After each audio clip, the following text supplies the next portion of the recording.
Hello students, welcome to the online live classes. बच्चों, पिछली class में हमने जो आपके समांतर चतुर्भुज या फिर आयत आपके वर्ग इन पर आधारित जो अज्ञात कोण है या फिर आप चतुर्भुज कह दो, चतुर्भुज में पंचभुज में किसी भी आकृति में आपके अज्ञात कोण का मान कैसे ज्ञात करते हैं उसके बेसिक रूल को सीखा। आज हम भुजाओं पर आधारित क्वेश्चन करेंगे जिसमें अपने अज्ञात जो आपके भुजाएं हैं उनके रूल लगा के हम अज्ञात चीज़ों को ज्ञात करेंगे। जैसे एक आपके समचतुर्भुज में कह दे या फिर वर्ग में कह दे, आयत में कह दे, तो ये जो क्वेश्चन होते हैं वो आपके ज़्यादा इंपॉर्टेंट रहते हैं, जिनमें आपका समान चतुर्भुज, आयत, समचतुर्भुज, वर्ग। तो इनमें अगर आपके भुजाएं और जो विकर्ण है उनके गुणधर्म आपको याद रख के अज्ञात चीज़ों को ज्ञात करना होता है। हम क्वेश्चन लेकर इस चीज़ को समझते हैं। जैसे आपको क्वेश्चन दिया है कि किसी समांतर चतुर्भुज के दो आसन कोणों का अनुपात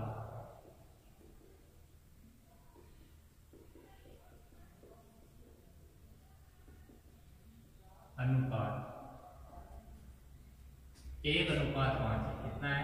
1:5। समांतर चतुर्भुज के सभी कोणों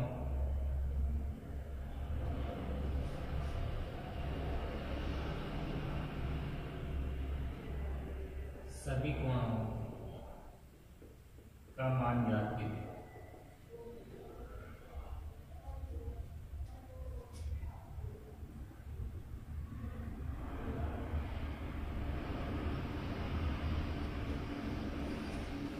देखिए क्वेश्चन क्या है। एक समांतर चतुर्भुज है बच्चों, उसके दो आसन कोण नहीं दिए हुए, समझिए बात। दो आसन कोणों का अनुपात दिया हुआ है। अगर अनुपात देते आपको एक वर्ग के लिए या फिर एक समांतर चतुर्भुज, एक आयत, इस टाइप के क्वेश्चनों में अगर आपको अनुपात देते कोणों का और आपको उस आकृति के सारे कोण ज्ञात करना है या फिर जो अनुपात जिन कोणों का दिया उन्हीं कोणों को ज्ञात करना हो, तो ट्रिक क्या रहती है अनुपात वाले सवालों में। सबसे पहले तो आप उस आकृति को ABCD PQR कुछ मान लो, फिर आसन कोण को आपको देखना है। आसन कोण कौन से होते हैं, समूह कोण कौन से होते हैं।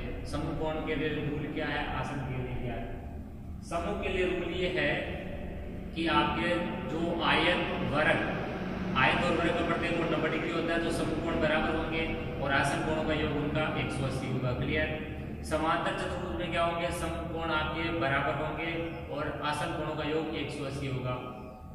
ठीक है बच्चों। लेकिन समचतुर्भुज है उसमें ऐसा नहीं होगा। समचतुर्भुज में जो है आपके समूह कोण बराबर होंगे लेकिन उनके आसन कोणों का योग जो है वो आपका 180 डिग्री नहीं होता। तो यहाँ पर जो रूल ये है कि समांतर चतुर्भुज में अगर अनुपात दिया गया है तो हमें सबसे पहले ये लिखना है कि यहाँ जो आकृति वो हमारी ABCD है, माना कि ABCD एक समांतर चतुर्भुज है जिसमें आपके आसन कोणों का अनुपात है। बच्चों आसन कोण मैंने बताए थे ऐसे दो कोण जो एक ही भुजा नजदीक के कोण जो होते हैं, कोई भी जो आपका चतुर्भुज वगैरह होगा पंचभुज, उसमें जो नजदीक के कोण होते हैं उनको हम आसन कोण कहते हैं। जैसे ए के नजदीक अगर क्रम से चलेंगे तो ए के बाद में बी और उसके बाद में सी फिर डी, तो ए के नजदीक बी और डी आएगा, तो ए का जो आसन कोण है वो बी और डी बन जाएगा। तो यहाँ आसन कोण आप जो दो अनुपात दिया आसन कोण का वो ए और बी का मान सकते हो या ए और डी का, जिसमें हम लिख सकते हैं कि कोण ए अनुपात कोण बी या कोण ए अनुपात कोण बी बराबर कितना दिया हमें, 1:5। अनुपात देने के बाद में जिसमें आसन कोणों का अनुपात, जिसमें दो आसन कोण का अनुपात अर्थात कोण ए अनुपात कोण बी बराबर 1:5। अब हमें क्या करना होता है, अनुपातों का योग करना होता है। अनुपातों का योग, तो कोण A प्लस कोण B बराबर कितना आ जाएगा, 1 + 5 बराबर 6। अनुपातों का योग आ गया बच्चों, उन्हीं दोनों कोणों के अनुपातों का योग आ गया 6। वह टोटल कोणों का योग कितना होगा, कोण A और कोण B का टोटल योग कितना होगा, क्योंकि ये दोनों आसन कोण है तो आसन कोणों का योग कितना होगा, समान चतुर्भुज के 180 डिग्री। वह कोण A प्लस कोण B बराबर 180 डिग्री। कारण क्या लिखोगे, समांतर चतुर्भुज के आसन कोण युग में संपूरक होते हैं। आसन कोण युग में संपूरक होते हैं। कैसे होते हैं? समपूरक।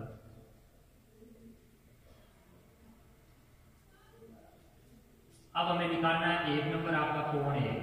कोण ए का मान जब अनुपात देते हैं और आपको ये जो कोण निकालने हैं अनुपात के बाद में, तो कोण ए का मान बराबर कोण ए का अनुपात, सबसे पहले कोण ए का अनुपात बट्टा अनुपातों का योग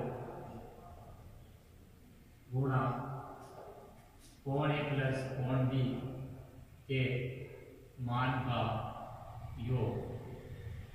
तो कोण ए का अनुपात बच्चों यहाँ पर है आपका 1, अनुपातों का योग 6 और कोण ए और कोण बी के मान का योग आपका है 180 डिग्री। ये बन जाएगा 30, यानी आपका जो कोण आया 30 डिग्री। कोण ए का मान 30 डिग्री।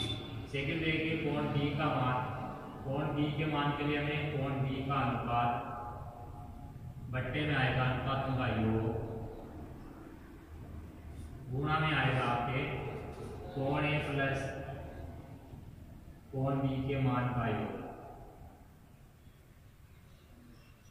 बराबर कोण बी का अनुपात है बच्चों 5/6 गुणा 180 डिग्री, काटने के बाद में 30 गुणा 5 बराबर 150 डिग्री। तो कोण बी का मान आया आपका 150 डिग्री।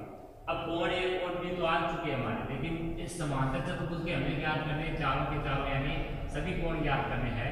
तो समांतर चतुर्भुज की और विशेषता क्या होती है? समांतर चतुर्भुज में समकोण बराबर होते हैं। आपके ध्यान रखिए, हमें लिखना है पुनः किसी भी समांतर चतुर्भुज के समकोण बराबर होते हैं। अब एक चीज ये समझिए, एबीसीडी अगर आपका चतुर्भुज है, चतुर्भुज का नाम अगर एबीसीडी है बच्चों, तो इसमें ए के बाद एक छोड़ के जो आया है सी, ये समकोण होंगे। जैसे बी के एक छोड़ के आए हैं डी, तो ये है समकोण। बाकी जो कोण होते हैं, जैसे एक के नजदीक आ गया बी तो ये आसन कोण, बी के नजदीक है सी तो बी और सी आसन कोण, सी के नजदीक है डी तो आसन कोण। तो कहने का मतलब जो नजदीक के कोण है वो आसन कोण है, और जो दूर के कोण होंगे वो आपके जो कोण नजदीक नहीं होंगे वो आपस में कैसे होंगे? समकोण। तो यहाँ समकोण बराबर होंगे तो कोण ए और कोण सी बराबर होगा। कोण ए का मान आपका 30 है तो कोण सी आ गया 30 डिग्री। कोण बी का मान 150 है, वो उसका समकोण बी है तो बी का मान आ गया 150। तो हम लिखेंगे ये लाइन मैंने लिखी है समांतर चतुर्भुज समकोण बराबर होते हैं, अर्थात कोण ए बराबर कोण सी बराबर कितना आ जाएगा? कोण ए बराबर कोण सी बराबर सी आपका उतना ही आएगा जितना कोण ए यानी 30 डिग्री। वह कोण बी बराबर कोण डी बराबर कितना आ जाएगा? 150 डिग्री। अतः सभी कोण के मान 30 डिग्री, 150 डिग्री, 30 डिग्री, 150 डिग्री है। ये चार कोण आपके हैं इसके समांतर चतुर्भुज के। नेक्स्ट क्वेश्चन समझिए।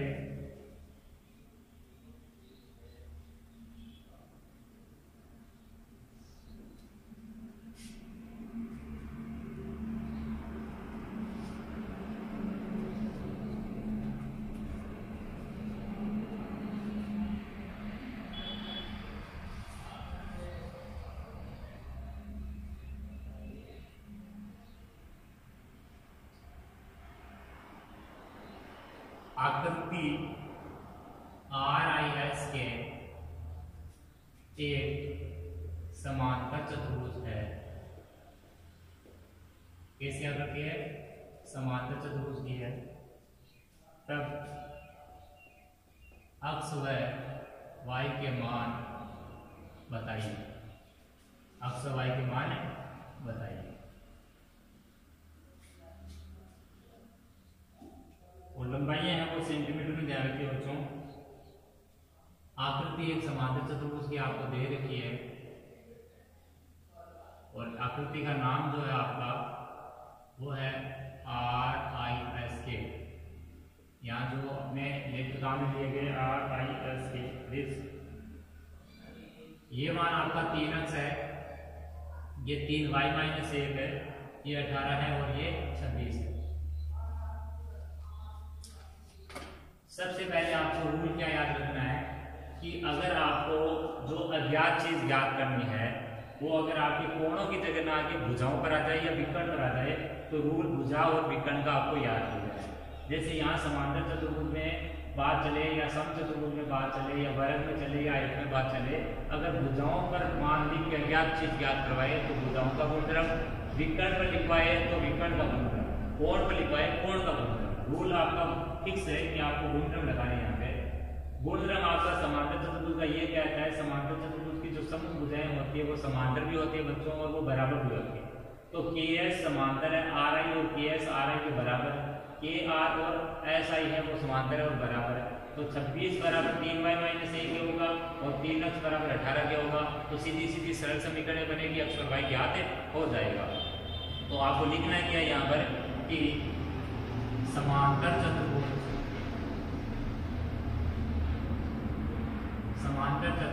RI SK में RI समांतर है किसके बच्चों, S के, वह RI बराबर भी है S के, तथा R के समांतर है आपका IS के, वह R के बराबर भी है IS। कारण क्या लिखना है, समांतर चतुर्भुज की समभुजाएं बराबर होती है। क्या होती है, समभुजाएं बराबर होती है।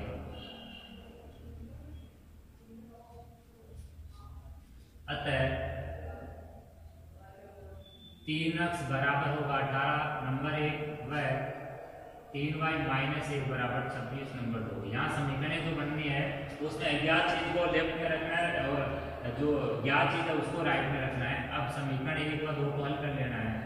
समीकरण 1 से, समीकरण 1 को देख रहे अपने पहले, तो 1 से x बराबर 18/3 काटने पर आ जाएगा 6 इकाई सेंटीमीटर में। यहाँ पर सेंटीमीटर आप लगा दीजिए, ये भी आपका सेंटीमीटर है। जो ज्ञात मान है उसके सेंटीमीटर लगाइए, अज्ञात के नहीं लगाना भी।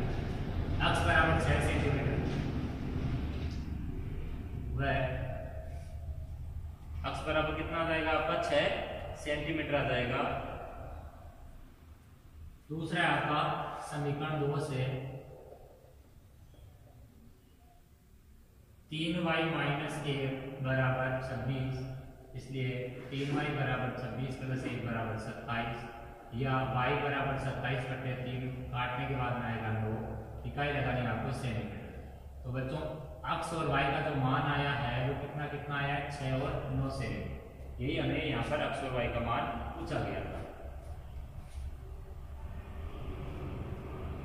नेक्स्ट क्वेश्चन देखिए,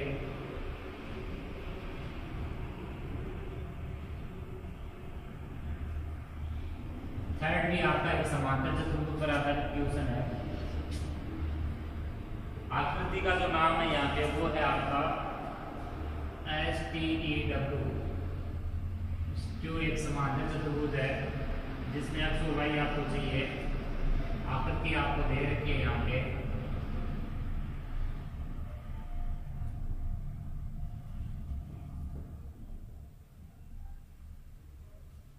यहाँ विकर्णों पे अज्ञात मान दिया हुआ बच्चों आपको, किस पे दिया हुआ है, विकर्ण पे। और जब विकर्ण पर अज्ञात मान होता है तो आपको गुणधर्म किसका बताया मैंने अभी, विकर्ण का लगाना है। ये यहाँ पर विकर्ण O बिंदु पर काटते हैं, यह आपका 20 है, यहाँ से यहाँ तक 20 इकाई आपकी सेंटीमीटर है यहाँ पे। इसके अलावा यह मान आपका 16 है सेंटीमीटर, यह आपका y प्लस 7 सेंटीमीटर है, यह आपका x प्लस y है। और यहाँ पर ये जो है आपका सारे मान हो चुके हैं। अब देखिए यहाँ पर फिर से यही कि अज्ञात मान अगर भुजा पर ज्ञात करना है भुजा का गुणधर्म, विकर्ण पर ज्ञात करना है विकर्ण का गुणधर्म, और आपका कोण पर ज्ञात करना है कोण का गुणधर्म। कोण जो है चतुर्भुज के चारों कोणों में 360 एक क्रिया, ये याद रख लो, एक समान चतुर्भुज के समकोण बराबर होते हैं, आसन कोणों का योग 180 होता है। बस वही से आपका ट्यूशन हो जाएगा। और एक आपके एकांतर कोण समान चतुर्भुज में आमने सामने भुजाएं समांतर होती है तो विकर्ण अपना तिरके का काम करता है, तो आप वहां पर एकांतर कोण की परिभाषा लगा सकते हो। ये 3-4 पॉइंट याद रखोगे, कोण आसानी से याद हो जाता है। अच्छा, आकृति इष्टु में आपका समान चतुर्भुज x और y ज्ञात करना है। x और y आपका भी कहाँ दिख रहा है आपको, विकर्ण पर ज्ञात के रूप में लिखे हुए दिख रहे हैं, तो विकर्ण का गुणधर्म लगेगा। विकर्ण का गुणधर्म समांतर चतुर्भुज और आयत का समान होता है, वो क्या होता है, कि आयत और समांतर चतुर्भुज के विकर्ण बच्चों समद्विभाजित करते हैं। समद्विभाजित का मतलब है कि एक जो रेखाखंड है उसका समद्विभाजन का मतलब है कि उसके दो समान हिस्से, जैसे 8 सेंटीमीटर का एक रेखाखंड है, 8 सेंटीमीटर का रेखाखंड है, तो उसका समद्विभाजन करने का मतलब है उसके दो समान हिस्से कर दो आप, 4-4 सेंटीमीटर के हो जाएंगे वो, तो ये कहलाता है आपका उसका समद्विभाजन। एक तो होता है समद्विभाजन, एक होता है लंब समद्विभाजन। लंब समद्विभाजन का अर्थ है कि वो जो रेखाखंड है वो दो हिस्से तो ये है, लेकिन वो जो दो हिस्से करने वाला जो आपका विभाजक रेखा है वो आपके उस पर क्या है, लंबवत 90 डिग्री के कोण पर स्थित है, वो जो जिसको समद्विभाजित कर रही है उस रेखाखंड के। तो यहाँ समांतर चतुर्भुज और आयत जो है वो आपके विकर्ण उनके समद्विभाजित करते हैं, मतलब समान दो हिस्से में बंटेंगे। तो ये हिस्सा OS और OE बराबर होगा, और इसी प्रकार OT और आपका OW बराबर होगा, जाहिर सी बात है। लेकिन यहाँ पर दूसरा रूल ये लगाना आपको, वो भी ध्यान रखना है, लगे या नहीं लगे वो बात की बात है, ध्यान ये रखना है विकर्ण समद्विभाजन करते हैं आयत और समान चतुर्भुज। इसके अलावा दूसरा ये कि आयत जो होता है बच्चों उसके विकर्ण बराबर होते हैं, समांतर चतुर्भुज के विकर्ण बराबर नहीं होते हैं। समांतर चतुर्भुज के विकर्ण बराबर नहीं होते, आयत और वर्ग के विकर्ण बराबर होते हैं। आयत और समांतर चतुर्भुज के विकर्ण समद्विभाजित करते हैं, वर्ग और समचतुर्भुज के लंब समद्विभाजन करते हैं। ये पॉइंट आपका अच्छे से क्लियर कर लो। तो यहाँ हम लिखेंगे कि यहाँ STEW एक समांतर चतुर्भुज है, चतुर्भुज है, तथा समांतर चतुर्भुज के विकर्ण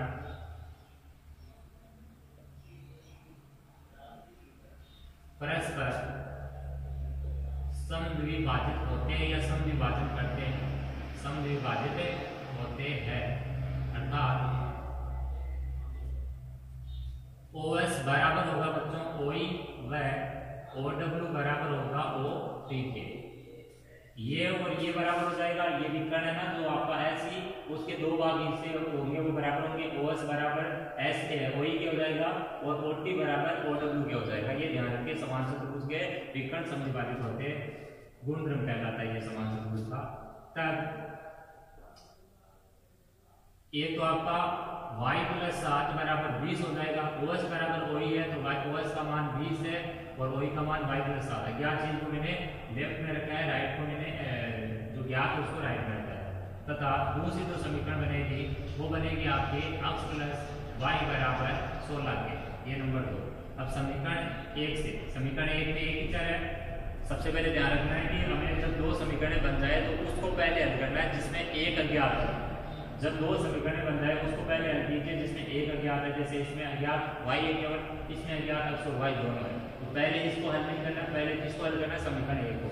तो हम लिखेंगे समीकरण 1 से, समीकरण 1 से हमें क्या मिलेगा, y + 7 बराबर 20, इसलिए y बराबर पक्षांतर करेंगे तो 20 - 7 बराबर कितना जाएगा, 13 सेंटीमीटर। ये हमें y का मान मिल चुका है। y का मान मिलने के बाद में अब दूसरी जो समीकरण है उसको हल करना है। दूसरे समीकरण में दोनों आपका जो अज्ञात है, दोनों x और y अज्ञात है, लेकिन एक अज्ञात है वो हम पहले दिखा चुके समीकरण 1 से, तो उस अज्ञात का मान जो है वो हम समीकरण 2 में रखेंगे। तो यहाँ में पुनः समीकरण 2 से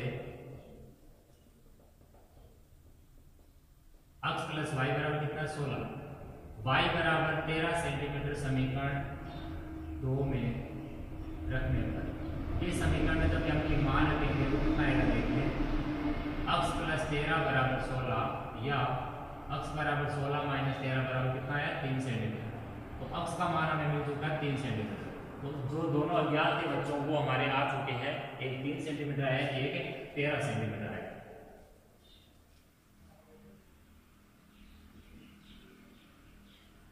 और क्वेश्चन समझिएगा,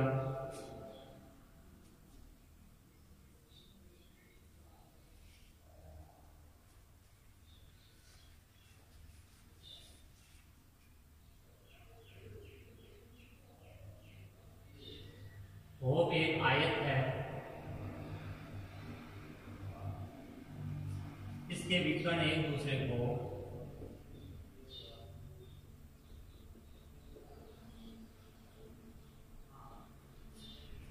एच पर प्रतिच्छेद करते हैं। कहां पर प्रतिच्छेद करते हैं, एच बिंदु पर प्रतिच्छेद करते हैं।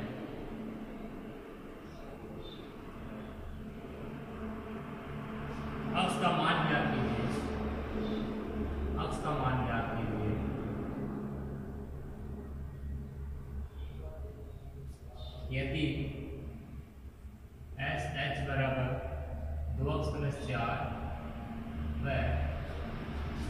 SE बराबर 3x प्लस 1 है।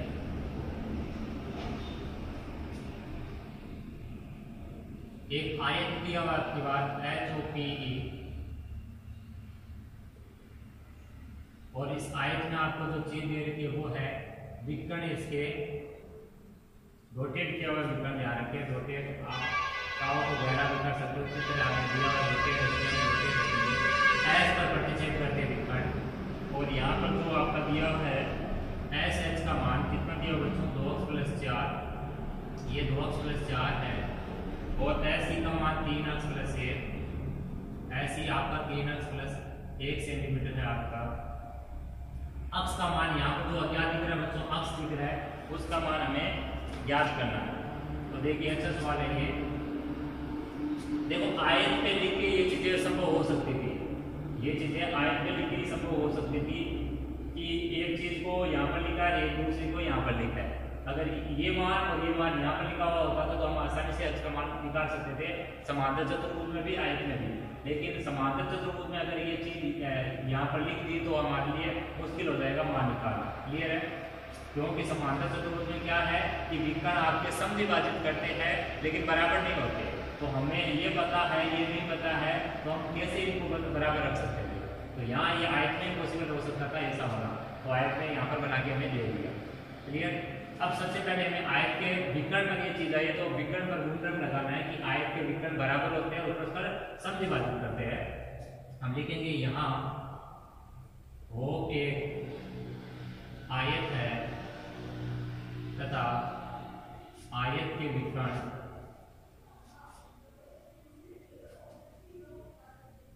समविभाजित, आयत के विकर्ण क्या होते हैं? समविभाजित होते हैं तथा वह परस्पर बराबर भी होते हैं। क्या होते हैं? बराबर भी होते हैं, समविभाजित होते हैं, परस्पर बराबर भी होते हैं। अतः SH बराबर PS व SE बराबर S, ये और ये बराबर हो जाएगा और ये बराबर हो जाएगा। ठीक है? पुनः SH बराबर PS, PS का मान हमारे पास नहीं है तो हम क्या करेंगे? यहाँ चूंकि दोनों विकर्णों पे यहाँ पर ये मान पार्ट में नहीं दिया हुआ, एक एक पार्ट में मान दिया हुआ, इस विकर्ण में एक हिस्सा दे दिया, इस विकर्ण में एक हिस्सा दे दिया। तो हमें आयत के लिए ऐसी कंडीशन आ जाए क्या करना है? आयत के विकर्ण बराबर होते हैं उस रूल से क्या करना है कि ये अगर 2 है तो ये भी 2 होगा, तो पूरा कितना हो गया 4, और ये अगर 3 है तो ये आपका 1 हो जाएगा, पूरा कितना हो जाएगा 4, यानी विकर्ण बराबर हो गया कहने का मतलब। तो पुनः हम SH का अगर आधा डबल कर दे पुनः, तो हमारा क्या बनेगा?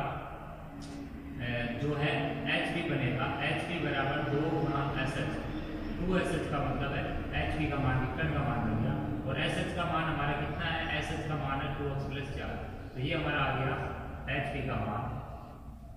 यहाँ पर SE का मान कितना है? SE का मान आपका, अब उसका डबल कर दे तो हमारा बन जाएगा OE बराबर 2 गुणा SE, और 2SE का मतलब है 2 गुणा 3x प्लस 1, OE का मान आ गया 2 कोष्टक 3x प्लस 1। अब आपको क्या करना है? इसको नंबर 1, इसको नंबर 2, ये लगा के आपको लिखना है कि आयत के विकर्ण क्या होते हैं? परस्पर बराबर भी होते हैं, लेकिन HP बराबर OE, आयत के विकर्ण बराबर होते हैं, आयत के विकर्ण समान होते हैं। इस वजह से हमने क्या कर दिया? इनको बराबर रख दिया। या HP का मान हो गया 2 कोष्टक 2x प्लस 4, और ये हो गया हमारा 2 कोष्टक 3x प्लस 1।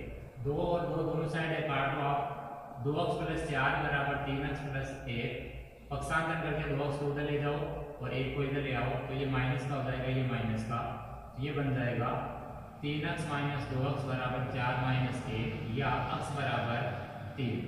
x बराबर कितना है बच्चों? 3। इकाई क्या आएगी? सेंटीमीटर। तो यहाँ पर हमें पूछा था x का मान, तो x का मान आपका कितना है? x का मान है आपका 3 सेंटीमीटर। तो ये है आपके जब आयत समांतर चतुर्भुज में भुजाओं पर या विकर्ण पर कोई अज्ञात चीज का मान ज्ञात करवाए तो उसका तरीका। तो आज की इस क्लास को यहीं पर हम विराम देंगे।